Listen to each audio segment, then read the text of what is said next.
正午阳光10年磨一剑的谍战大戏，由肖战主演的《谍报上不封顶》定档在6月18日，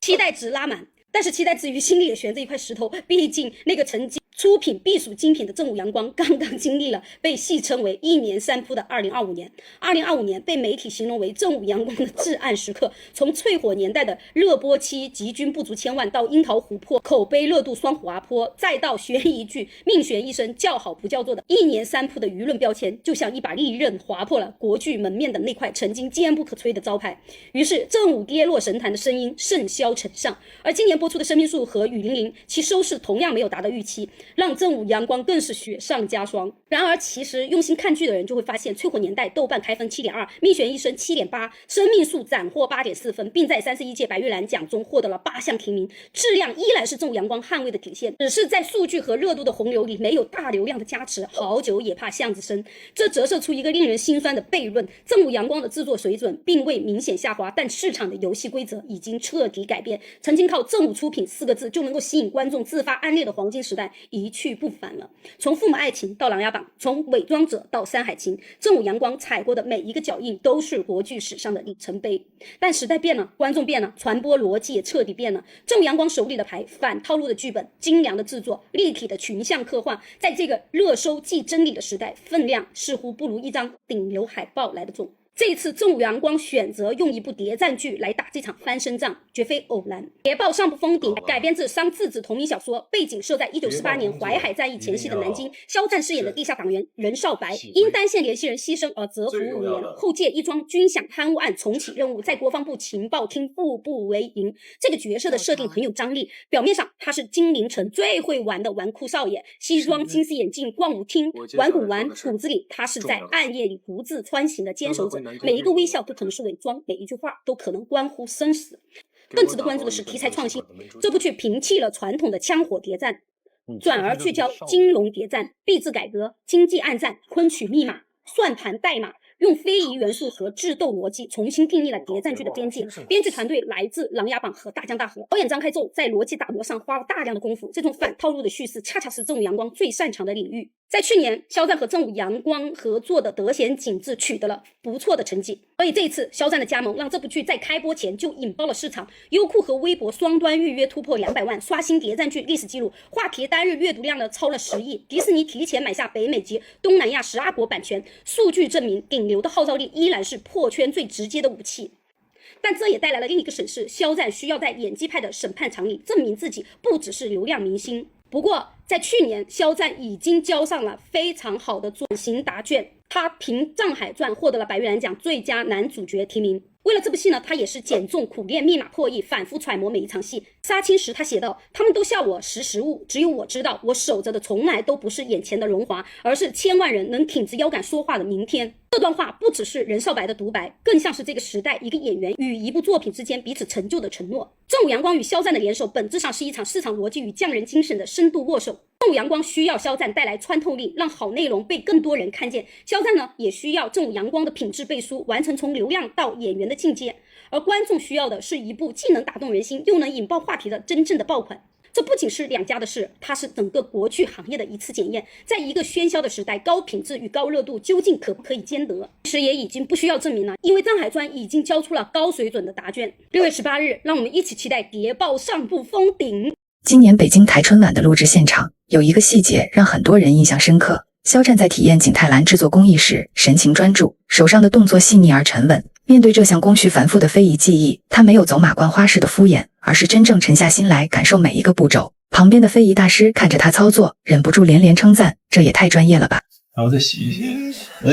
你太专业了。一句你太专业了，道出的不仅是技巧上的娴熟，更是一种态度上的敬畏。这已经不是肖战第一次与非遗产生交集，回看过去这一年，他在不同的场合里用自己的方式一次次靠近这些古老的技艺，不声张却足够真诚。还记得去年年底的一场直播中，肖战遇到了糖画，看到摊位的那一刻，他眼神一亮，脱口而出，这就是我小时候想要的。他回忆起儿时花光零花钱都没能摇到最大的那个糖画，语气里带着孩子般的遗憾。随后他拿起糖浆糊，跃跃欲试。起初的画面是好看的，手腕轻转，糖浆缓缓流淌，在青石板上勾勒出线条，可没过多久，线条开始不听话，原本想画的小动物轮廓越走越偏。他试图挽救，皱着眉头调整方向，结果越救越抽象。最后他放下壶，对着自己的作品露出迷茫的笑容。当摊主问他想画的是不是小兔子时，他憋出一句带着点不好意思的解释：可能他今天没睡醒，有点潦草。这一幕被镜头记录下来，让很多人笑得前仰后合，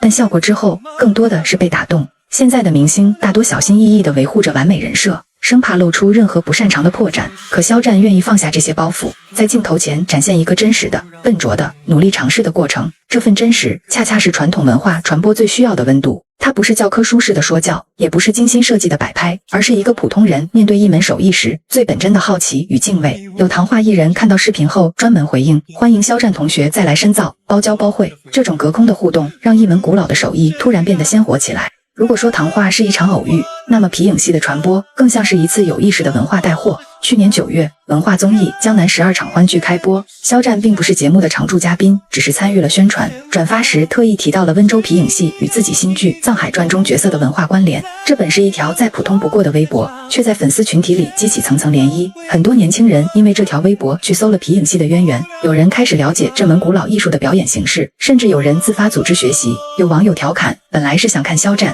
结果被皮影戏圈粉了。节目组后来在接受采访时说，他们需要的不是流量明星的表演，而是真正热爱文化传播的同行者。肖战的粉丝群体中，超过60%是95后和00后。通过他的引导，这些年轻人开始主动走进传统文化的世界，这比任何刻板的说教都来得有效。这就是载体的力量。当非遗技艺与现代传播方式相遇，当文化传承与真实的个人兴趣结合，传统就能焕发出新的生机。正如节目里那位00后学员所说，原来皮影戏不是博物馆里的老古董，它也可以很酷很时尚。在所有与非遗相关的故事里，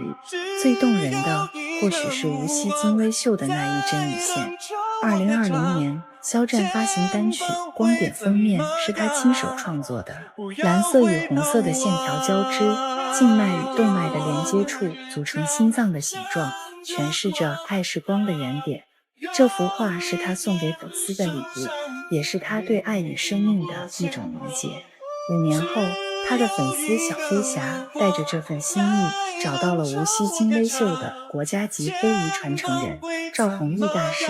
他们想把这幅现代风格的画作变成一幅双面金微秀作品，这对赵弘毅来说是一次全新的挑战。他以往擅长的是江南山水、古典人物，线条含蓄悠远，而光点是典型的当代美术风格，视觉语言直接，没有传统绘画的程式化表达。为了精准还原，赵弘毅选用了几十种不同颜色的丝线，最细处只有普通丝线的1/80。他反复研究原作的线条逻辑，为每一笔走向单独设计丝缕角度，让平面的线条生出立体的呼吸感。最终，这幅光点双面金微秀完成了。赵弘毅把它陈列在艺术馆里。他说，当针脚里的光影与工艺的温度交织，被看见、被热爱的非遗生命力才是真正的光点。这是一个很美的闭环。肖战创作的关于爱的符号，被最古老的记忆、最耐心的双手一针一线的定格下来。这不是一次简单的非遗体验，而是一场现代审美与传统匠心的对话，也是一份粉丝与偶像之间关于向光而行的共同表达。